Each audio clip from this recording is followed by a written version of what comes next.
Brad Friedel clawing it out. Well, he proves again and again why he's a top-class keeper, Brad Friedel. If you're really good at your job, you make it look easy. It's effortless. And that's how Brad made goalkeeping look. He'd be the best goalkeeper I had. The announcement of Brad Friedel as the 7th head coach in New England Revolution history. The first year for Brad Friedel in New England, his first head coaching job in the professional ranks. He understands the game. He's worked under some very good coaches throughout his career. Yes, no doubt that he will be a great manager. People might think my comments are crazy, but I come from a world where winning is a necessity. And so that's what we want to try to do. This is obviously a big move for the club. It's important for where the club goes moving forward. Drop the bibs in the grids, please. Down with Ruben where the small goals are. It's going to be Tony, Jaleel, Wilfred, Luis, Diego, Scott, Zach, Declan, Nico, and Andrew. Everybody else here with Marcelo and Mike. And Mike, you'll work out the neutrals, right? Gabriel and Brandon. Gabriel and Brandon. Gabriel and Brandon. The pinks. On the outside. Brad is someone that when we were beginning the search for a new coach, he was someone that immediately came to my mind as someone that I wanted to have a discussion with. Mike Burns, who I've known for a long, long time, called me and asked if I would be interested in interviewing for the job. I said yes. I spoke with probably 25 candidates, and then we made a decision as an organization that we felt that Brad Friedel was the best choice for our organization. First, I want to say that we're really excited to start this project, and we know there's a lot of work ahead, but it's something that we've been getting prepared for quite some time. I have to stress how important we know that every single person here is equally as important. So if you guys need to talk to us, very personable, you can come and speak to us anytime, and we know that we're only as strong as all of you guys. You don't play in Europe 15 plus years and not believe you have all the answers and not believe that changes need to be had. So that's going to be refreshing from my point of view, because I think that's going to move the needle a little bit here in New England. I think the culture has changed a little bit. He's brought a level of professionalism across the board. Professionalism's a funny one because what I deem as normal, some people over here deem as being professional. You had to be professional at Liverpool. You had to at Blackburn in the Premier League, at Aston Villa, at Tottenham, at Galatasaray. That's just what I saw, and that's what I was used to. I first came across Brad at Galatasaray. I'd heard about him. You know, the rumour on the street was that there was this young American goalkeeper who was very good, and there was a lot of people looking at him. The work permit was an issue in those days back in the UK.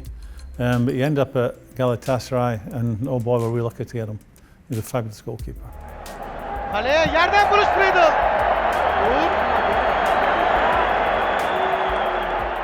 would not change those 18 months for anything. If you can play in a Galatasaray Fenerbahce match, then you can play in any sort of pressure match there is in the world. The atmosphere is truly sensational. They live, eat, sleep, drink. Everything is their football. You know, his level of consistency would have been 8 to 9s every week. Right, Phillips. Friedel says that's mine. Friedel just close enough to him to get a left arm up. And that one saved as well! What a save! Well, Brad Friedel becomes a record breaker today. It's his 167th consecutive Premier League appearance, surpassing David James. Looking back on it, 310 games in a row is a long time. I'm being prepared to play when he wasn't quite 100% right. And at 75%, he's still better than most goalkeepers out there, so he had a fair bit going for him. The first time I knew there was even a streak going on was 2 or 3 years into the streak. Mark Bowen, who was one of the assistant coaches when I was at Blackburn, came in and was asking a couple of the senior players like how they felt. And then he looked at me and he said, "You've got your streak, so you're playing.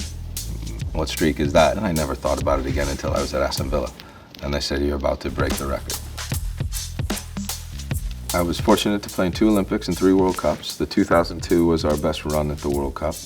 We had a really good team. Getting to the quarterfinals, it was uncharted territory for an American team. I think that helped wake up a lot of people's eyes to soccer in the United States. Growing up, of course, I knew who Brad Friedel was, playing for top teams. He really set a high standard for American goalkeepers all over the world. You know, being a goalkeeper, that might give you a different perspective to me as an old midfield player, how I saw the game. I think goalkeepers have a great perspective on how the game should be played in their own eyes. You see the greatest runs in front of you. You see how to defend them. You're actually one that can help control the tempo of a game. Sometimes you have to prove that a goalkeeper can coach outfield players. You know, he's trying to make sure he gets the best out of everybody, and he wants to make sure everybody's in a good spot. He's someone who never give up. He brings this mentality and this competitive mindset as well. And move, and spread out, and move, and move. What a wonderful opportunity with how we started the season with 2 home games in front of us. All eyes are on us. So you have to follow through and don't disappoint the people who are watching us tonight. Never feel sorry for an opponent. You have to earn your right to win any game. I started my coaching career at Tottenham, so to speak. You know, I was very fortunate that the academy director, John McDermott, allowed me to go into the academy system. It was long hours. I had to be a player and then go do coaching. Well worth every second of it. Mauricio Pochettino was a big help. Oh, Brad, I think was an amazing thing to have Brad, a player that was always thinking and try to understand the game. Allowing me to learn and become even more of a sponge along the way. He's so open, flexible in his view, not only on the pitch, he's not off the pitch.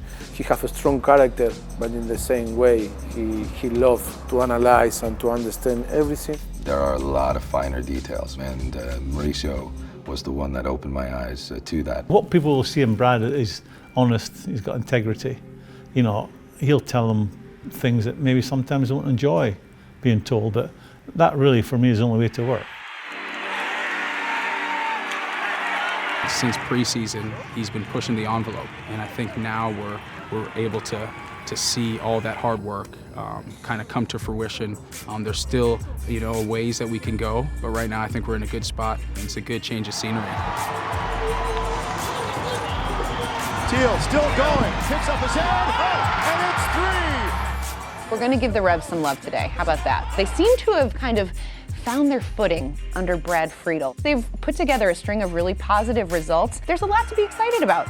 We want to get to a place that we haven't been in a while, and the first step is to get back into the playoffs, and the second step is to compete and win an MLS Cup. That's why we do this job. That's why he's here. That's why we're all doing this. They want to win, and I want to win. Win a Supporters Shield, win MLS Cup, win CONCACAF Champions League. There's no sense in starting or entering a competition if you don't try to go win it. That's what you go into coaching for. And one thing that you can always do, and every player in the world has to do it, is work hard. And if you don't work hard, you shouldn't really be getting chances to play. And if you can't deal with that as a player, then you really should go to another profession. And overall, I think most players will respect that view, especially if they go into coaching themselves.